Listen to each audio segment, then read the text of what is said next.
Welcome back to The Advisor. Today's guest is Carole Hodges. She has a series on our channel, and today we will be discussing grief.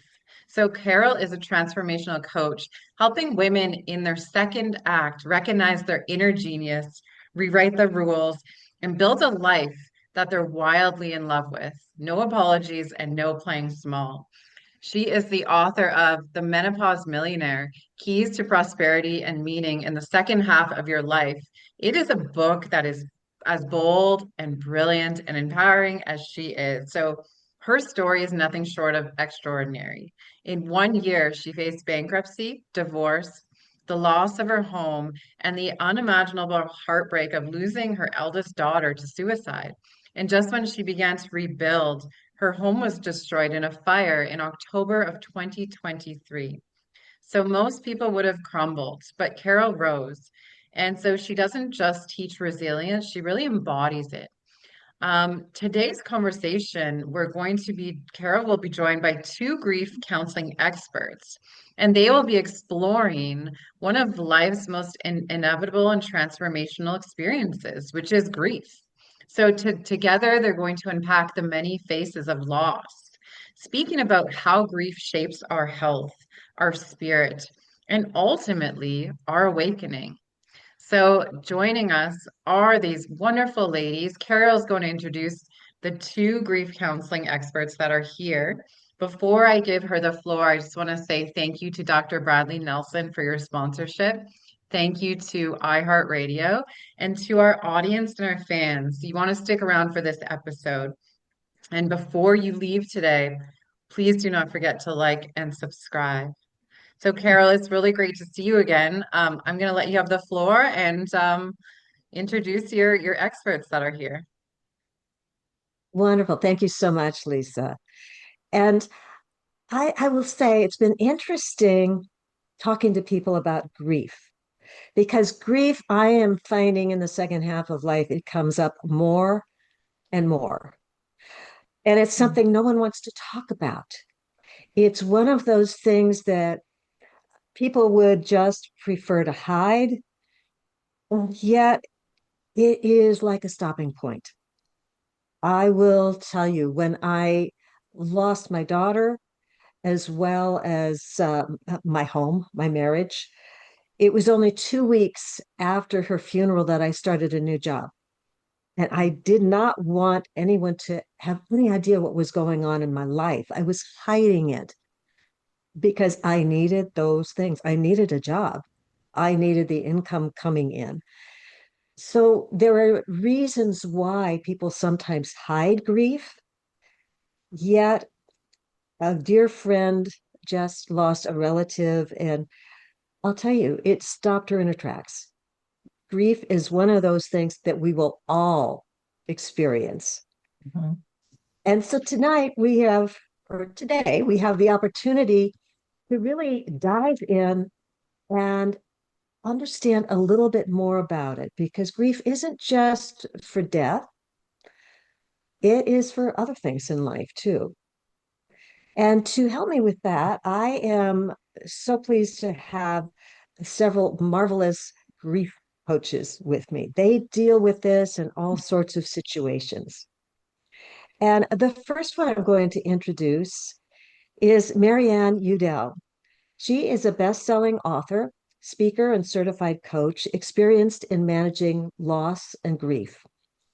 She was unexpectedly introduced to the world of grief at the age of 24 when her husband died in an automobile accident. Overnight, she went from being a young wife to a young widow. Through her company, Sheltering Tree, she offers one on one support, group programs, retreats, and workshops on various topics related to change, loss, and grief. Whether it's working with businesses or individuals dealing with death, an illness, a divorce, a breakup, or job loss, she utilizes her own proven process to educate and guide them through these major transitions.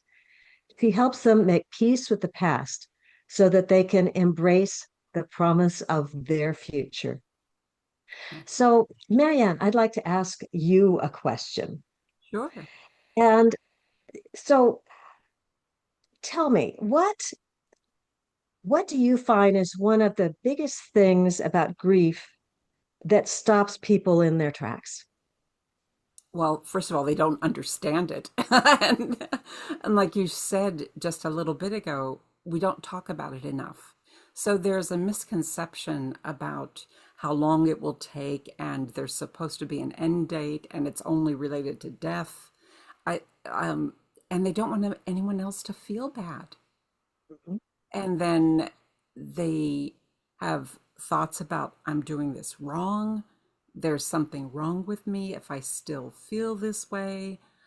So I think it's just a lot of unknowns out of ignorance because we don't talk about it enough.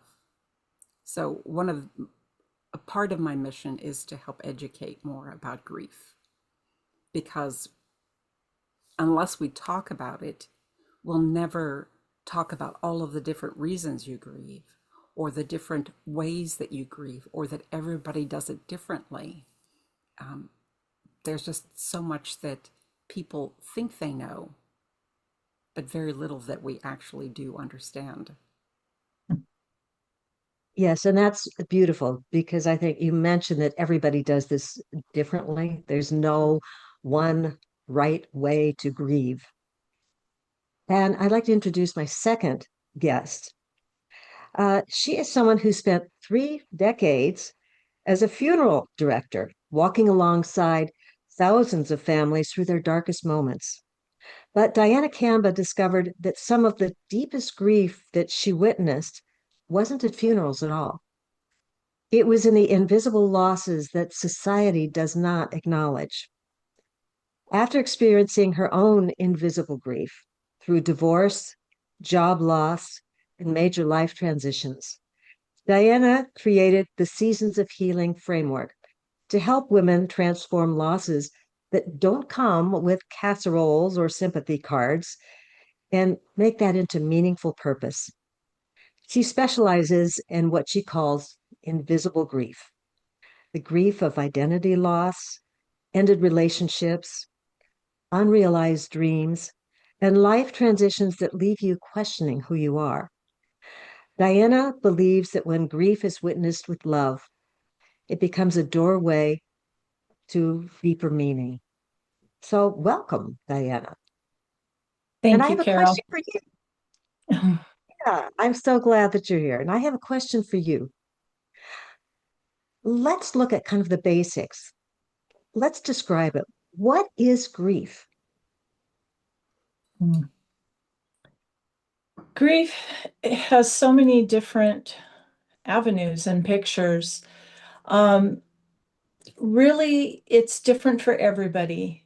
Everyone's journey is very unique, and it can be, as you said, a loss of a job. It can be a loss of a relationship, a loss of identity, especially for caregivers and empty nesters. They suddenly have lost their identity as to who they are because their circumstances have changed. So, grief can be a lot of different things, but when grief is not visible or acknowledged by people or society, it makes it really hard for us. And that's the type of grief I like to work with because I like people to see that their grief is valid and honor them because every type of grief deserves to be heard and seen. And that is a very good question. I'm going to ask you another one, and then I'll go to Maryann. Um, how should grief be heard and seen? Is it up to the person who's grieving or up to the observation of others? How Well, should grief be seen? grief really needs to be seen in a variety of ways. And again, each situation is different. When One of the ways of making grief visible is to create a ritual around the grief. You can have a photograph possibly of like who you were a caregiver for, and honor them and start to learn who you were. Remember who you were before and start to learn who you are now. What are your dreams that you put on hold? What different things in your life do you want to experience? And by having different rituals, whether it's having a picture and lighting a candle next to that, or possibly writing a letter. What I've done in the past with my personal grief is I've written a letter, just putting everything out there and not necessarily send it, but just address everything so I know how to move forward. And so it really depends on the type of grief as to how to make it visible. But one way I feel is important is to talk more about it. As Maryann said, we don't talk about grief enough. And our society doesn't like to, but it's part of life. You have grief and joy both in life. You can't have one without the other. And so it's important to talk about it and make it more visible by talking about it to others and making people aware it's okay to talk about it. You need to work through the pain and to work through the grief. Mhm. Yeah, thank you. And Maryann, Yes. so the same question to you. How is there a good way to express grief? And I will tell you because, as I mentioned, and starting a new job 2 weeks after my daughter's funeral, I Mhm. didn't talk about it to anybody there. Right. I Right. just I just didn't. And yet I had friends around me. Not everybody Mhm. does. So what would you say are some of the best ways to express grief, to be with it in yourself?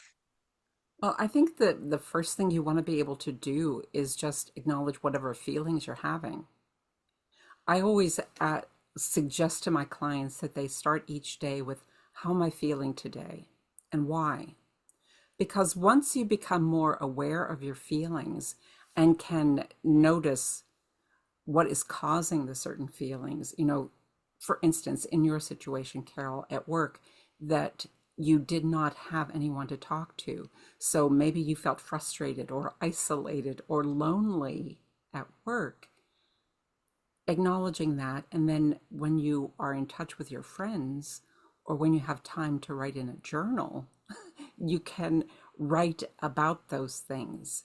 So the very first thing is to get really clear about your feelings, to become fully um, in the present moment. And once you become more mindful of how you're feeling, you know the things that trigger you. You know, oh, that's where I feel it in my body.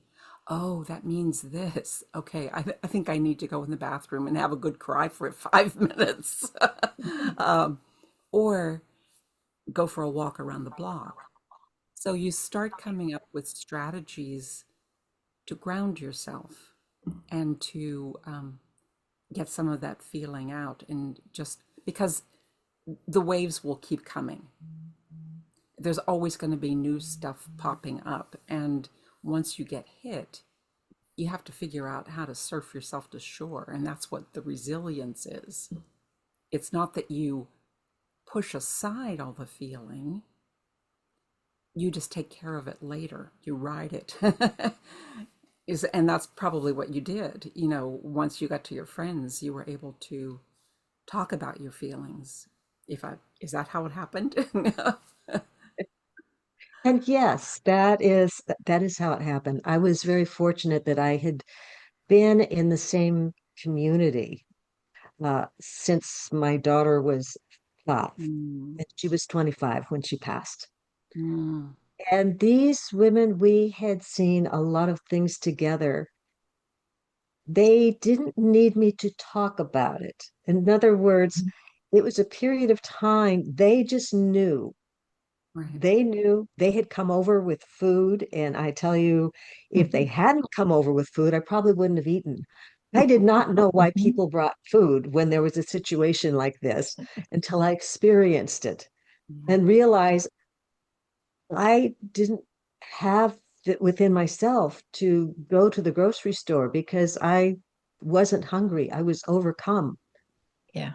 Mhm. And so when people brought food, it made a huge difference to me because I had some nourishment and I could just pull it out of the refrigerator or the freezer and we could eat. Mhm. So that made a difference. And it was also the fact that they knew they could just give me a hug. I could be with some of my spiritual groups, and what they would do was just pass the Kleenex. They could take one look at me and know that's what I needed. And I called that the pass the Kleenex point Yeah. in my life. And I do hope that you have people around you when you're going through grief because somebody to pass the Kleenex and bring you food does make an absolute difference. Mhm. Mhm. And yet, I want to also ask, and I will address this one to Diana. Uh, we have talked about particularly grief with death, but how does it show up if it's other kinds of grief? You mentioned a job loss or some other loss. So, Diana, what are your thoughts? Does it show up any differently, and how would people handle a different kind of grief? Well, there's with job loss, you lose your identity as to who you were in that job. And a lot of times people will become depressed, doubt themselves, doubt their abilities, and it can be nothing pertaining to them specifically. It could just be that there was loss of funding or not enough work and they needed to lay some people off. There's just so many different circumstances, but we have a tendency to blame ourselves and say it's because of me. And it's really important to go ahead and take assessment of your skills and your abilities and realize it's not because of you. Another loss that I experienced several times growing up is I've moved 24 times in my life. And so constantly losing friends and not having long-term friends. I only have two long-term friends in my life. Wow. And because I move so much, and wondering, is it worth making relationships with people? But I found it was. It's important to have a community. It's important to have people you can talk to and relate to, even if you don't see each other for a long time. I have a few friends that we may not talk for 10, 15 years, and we pick up right where we left off. And those I consider to be true friends because they accept me the way I am, realize that with moving all the time growing up, and 24 times is quite a few times to move. And I had a total of 9 different schools that I attended. And so it shows up in different ways. I know that when I moved all the time, I had different personalities in different areas. So it's kind of like when I was in Santa Monica, I acted this way. When I was in Culver City, I acted this way. When I went back to La Crescenta, where I was honored queen in Job's Daughters, I acted another way. Because back then, people expected me to act a certain way, especially with the fact that my dad was a pastor. And so sometimes you take on different personalities too, but it's really important to find your true center, your true self, and realize you are very important and your experiences are very important. And those experiences are what going to get you the farthest in life because your experience makes you grow and learn. And so even though you might act different ways in different areas, later you find out who you truly are. And I've analyzed those in the past, and it's like, okay, once I left home, it was easy because I could be myself instead of having to be a certain way depending upon where I was living. according to my parents, you know. But I found all those experience, that's what's made me who I am today. And I'm grateful for all those experiences. And you just need to realize, learn from what you're going through because there's always something good to learn. We don't always see it at the time, Mhm. but if you look for the good, that's going to help you realize and center yourself. That's beautiful. And it makes me smile because I didn't move a lot, but I realized each time I moved, I was in Northern California, I moved to Southern California in a whole new spot, and realized I could be whoever I wanted. No one there had any expectations of me. So even though one place I was one way and people expected me to stand up and do things, and I realized, hey, what do I want to be? Mhm. And I would just like to add that one of the things I work with women who are looking at the retirement coming up, and the same sort of thing can happen, Mhm. is if you don't actually stop and say, who do I want to be when I am no longer what this job requires? Mhm. It's a very important thing. And I think at any time in life, who do I choose to be becomes important. Mhm. So I want to kind of go back a little bit and look at the other kinds of grief that people experience and ask Maryann, because she may have Mhm. experienced different kinds Oh, yeah. of grief and even different kinds of personalities. Uh, so and especially with the situation of having being first a young wife and then a young widow, uh, Mhm. that's like a different definition of yourself. So what other kinds of grief, and how do you look at the various kinds of grief, Maryann? Well, I think that all grief, I want to go back to a question you had earlier about what grief is. And I Yes. like a definition that I heard from the Grief Recovery Institute, that grief is a normal emotional response to loss. And that covers every kind of loss that you deal with. It can uh, pertain to a divorce or a breakup or a job loss, all of it, you know, the death of a child, a pet, an illness that you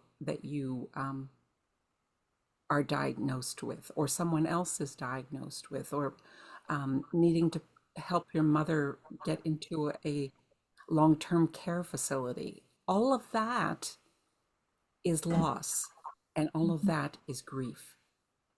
And the emotional response is you reacting to that loss. So I still go back to the feelings. It all comes down to being very clear about how you're feeling and getting all of that out first, or as you're experiencing your grief. Because if you don't feel it, it doesn't mean that it goes away. It can stay trapped in your body and build up, can create illnesses, can create dependencies. You can have coping mechanisms that you take on, whether it's shopping or drinking or drugs or working out or watching Netflix. You just find ways to shift your focus away from your pain because it's so hard. So Yeah. I don't know if that answers your question specifically, but you know, all all major change or loss is grief, Mhm. and everybody's going to Thank you. respond to it differently. Yeah. And thank you, because I remember that I had just moved to a new apartment by myself and going through all of this.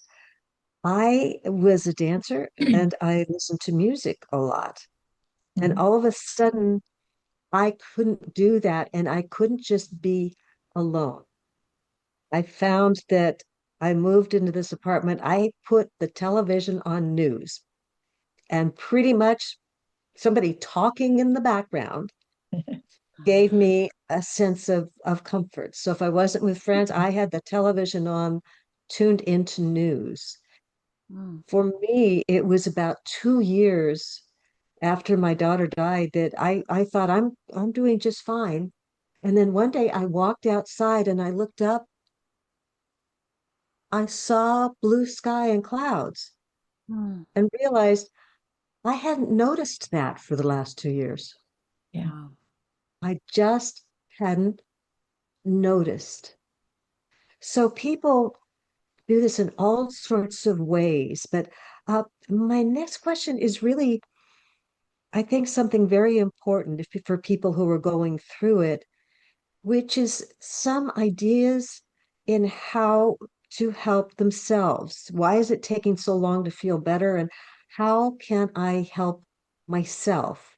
So, Diane, I'm going to ask you that first. How can Mhm. someone help themselves? Well, the first thing, as Maryann said, you have to be aware of your feelings and you have to notice what you're noticing. You have to notice what is triggering your actions and whether, for example, after my mom passed, anytime I heard her favorite songs, I would just start crying. And sometimes I'd be in a place where it wasn't really appropriate and they had no clue what was going on. But once I realized, what's going on and what's triggering it, that it was the specific song triggering it, then I was able to ground myself and say, okay, I'm remembering mom. I'm remembering the love that she gave me. I'm remembering and just started thinking of all the positive memories. And that helps ground me and then helps me to be able to replace the tears with happy thoughts and to get regrounded so that I can move forward a couple of steps. And the whole thing is there's no time limit, there's no process. Everyone's grief journey is so unique, and you have to take many baby steps. Mhm. You couldn't run when you first started, you had to crawl and then walk and then run. The same thing's true with grief. You have to take it slow and steady. And a lot of times you'll do real good for a little while and then you'll hit a roadblock and just notice what's going on and what's triggering that. And then you can deal with that and move forward a little bit more. So it's really a matter of taking small steps as you go through the grief. Journaling is awesome. I love journaling. It brings out so much when you do journaling. And I have different prompts I give my clients to get them started thinking.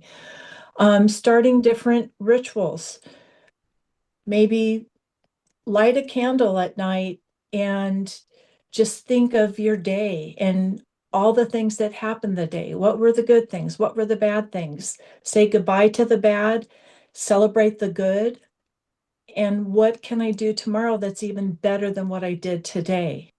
That's another thing you can do. So there's different rituals, there's different affirmations, there's journaling, there's so many different ways you can deal with it. But the main thing is notice what you're noticing, be aware of what's triggering you, and then work with that. And if you need somebody by your side, then reach out to a friend or a family member or a coach to be by your side to help walk alongside you through the process because it really helps having somebody walk along with you through the process. Thank you. And I will add that I remember that even though I got through all of this, there came a time after my dad died, and he had dementia. So this was, slow goodbye. Mhm. Yet I went with my brother, uh, and I guess well, I went with my brother to find a casket, Mm, and I walked in and remembered the time before when I was choosing a casket, mhm. and I Yeah. couldn't do it. I Mhm. just, it's like I can't do this. Yeah. So I let him choose on his own. So knowing that that's normal, that something else will come up Mhm. Mhm. and suddenly hit you again, Yes. and you're dealing with it fresh again. Mhm. Mhm. So that can happen. Mhm. And yet, I'd love to hear from Maryann about any other insights on ways to grieve. In other words, I think some people wonder what's normal and what's abnormal, but how do we grieve? Well, I think that there's a misconception. The book, The Five Stages of Grief, were not written as a checklist to follow for people who were grieving. It was, and Elizabeth Kubler-Ross wrote it in observation of people who were approaching their own death. And people just took that to mean, oh, this is what I have to do now when I'm grieving. It was like, oh, good, a Mhm. manual. And it's wrong. It's not what you do. Everybody will, you might feel a lot of those feelings. You might have a time in your life where you're just angry. And that might be your initial reaction. Some other people will feel sad. I think knowing how you respond to things helps. What Diana was saying about being aware of your feelings, being aware of your emotions, that's really important. Yeah. The thing that you learn how to do with grief is learning how to live with it. Because Mhm. whatever it is that happened that caused your grief, you can't change. It's part of who you are now. So Yeah. your grief evolves over time, and you have to figure out how to live with it. Tools that I offer to my clients, everybody is going to find something different that works for them. For me, walking was a big thing. Some people go to art. Some people, I also do a lot of meditating, becoming more mindful and present in the moment. That's part of what I've done. Having trusted friends, creating some sort of comfort kit for yourself, making a list Mhm. of people that you can call, someone that you know you're going to call if you need advice about something, someone who is a good listener, someone who is a good organizer, or a shopper, or anything like that. And then movies that you like to listen to if you want to feel a certain way, or songs that you know will uplift your spirit. So these are all little tools that you get for yourself as you're going through your experience. And part of the way to help yourself is to be able to talk with somebody who's been through it.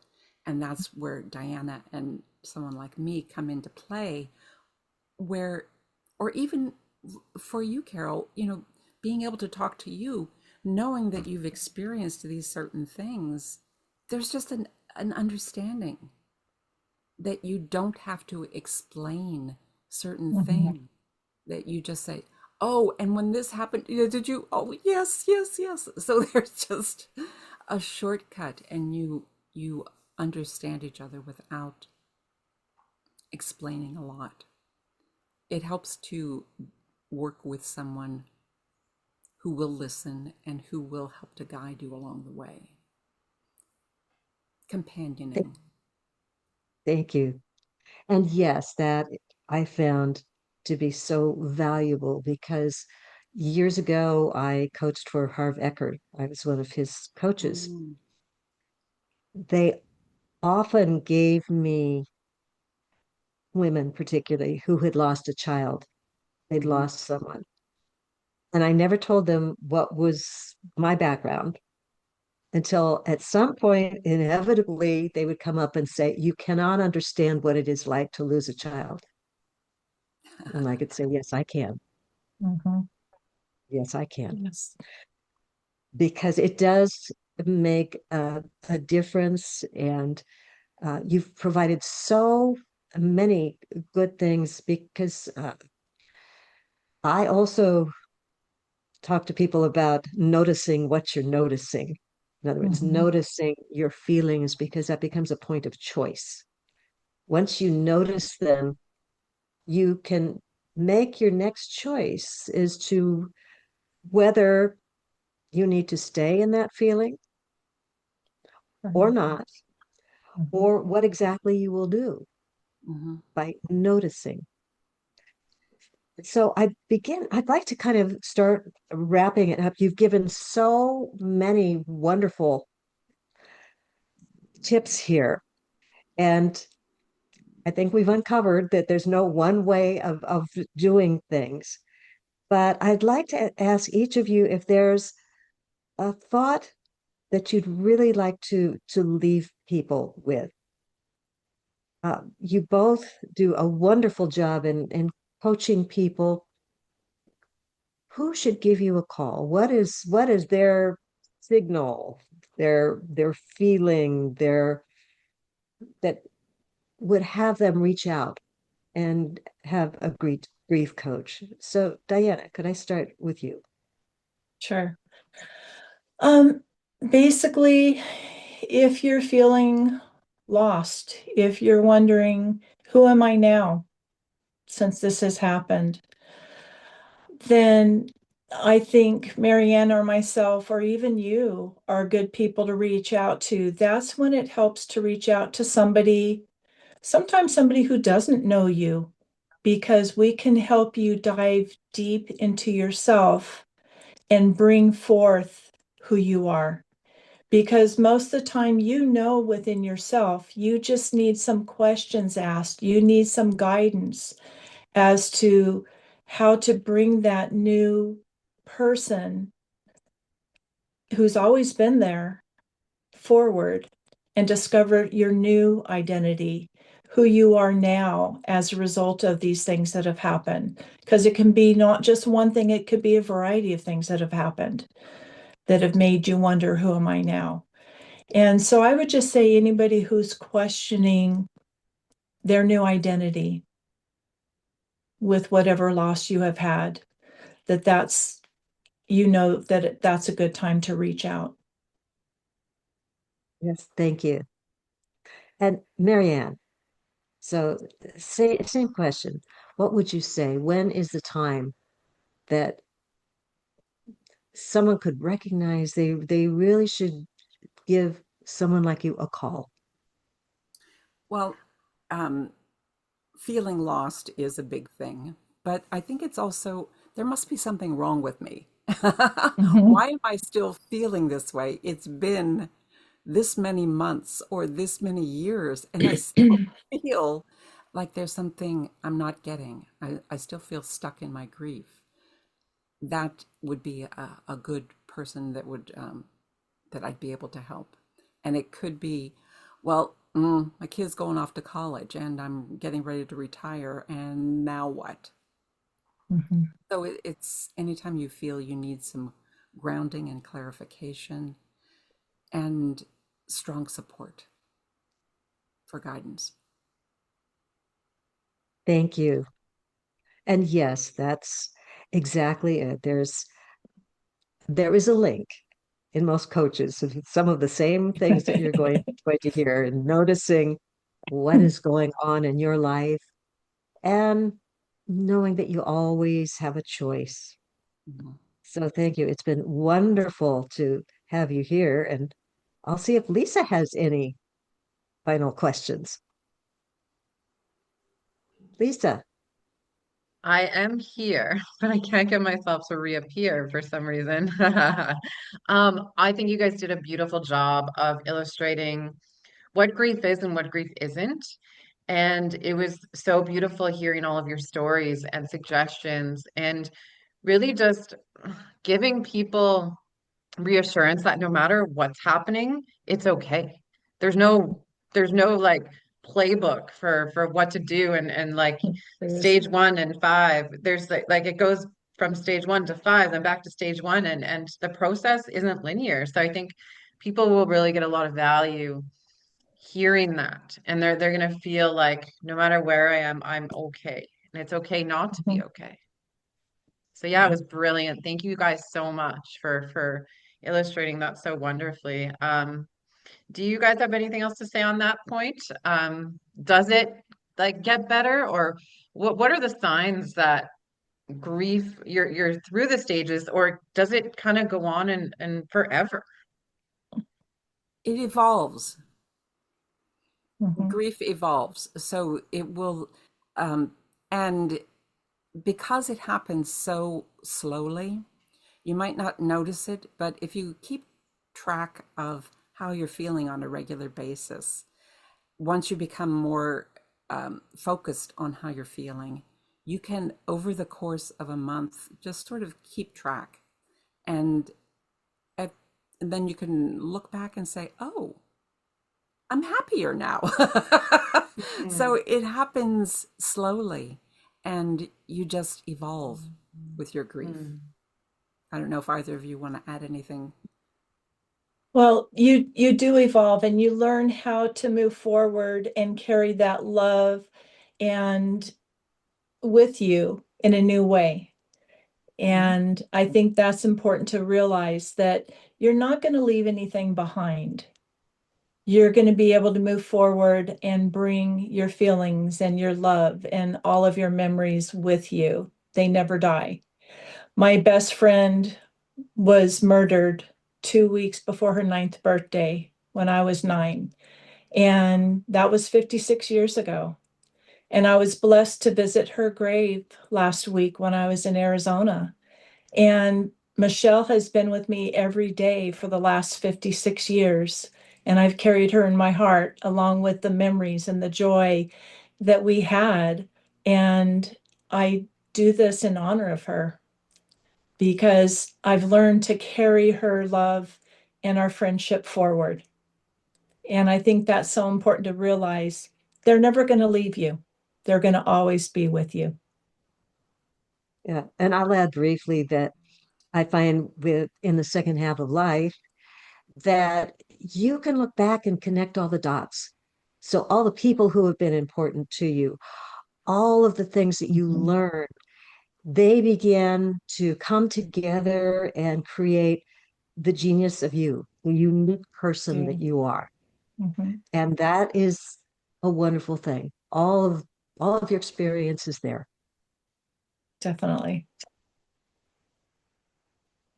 yeah, what an amazing show. Thank you guys so much for being here. Where can people find more information about all of you? Well, let me do each of you want to give your website or an easy way? In fact, I'll give one easy thing for me. I put out a daily inspiration. And if you text